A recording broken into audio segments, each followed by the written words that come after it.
Okay, Kenmore 1803, presser foot A, testing a size 8 universal needle to see how it handles this spandex rib knit. See if we get as many skip stitches without having to use paper.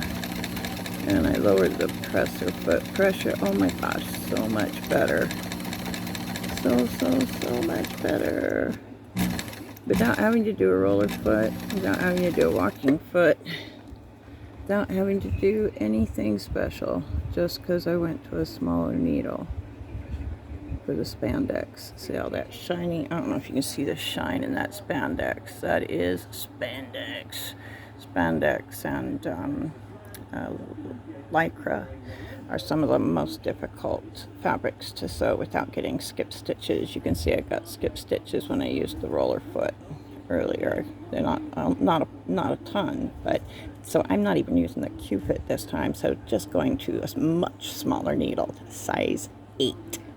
One of the tiniest needles you can get. That's a Schmetz Universal.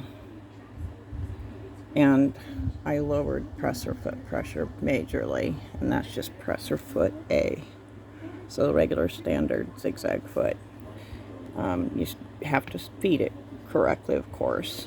But so you may want to consider going down, buying yourself some 60/8 standard sewing machine needles for your Kenmores if you want to do some knit sewing. You can still use the Q-foot. It still does make a difference. I've been sewing stitch samples trying using the paper, and even with the paper I got skip stitches on the spandex earlier with the larger needle. I had a 80/12 needle earlier, and I did fine on the sweater knit, did fine on the t-shirt knit.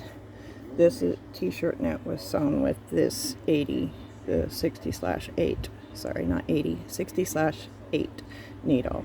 So definitely going to smaller sizes of needles when you're doing a knit, especially if you're doing anything with spandex. Lowering that presser foot pressure. I'm using a standard zigzag stitch. I've got it set for a little more, maybe about 15 stitches to the inch. And the stitch width is only at 3, but didn't have any feeding problems. It didn't stretch out or anything. So it does depend on the fabric, of course. And I tested both sewing. I used 2 different colors of thread, and I tested sewing going both the warp and the weft directions. Warp is up and down the lengthwise, which is where you have the least stretch in most fabrics.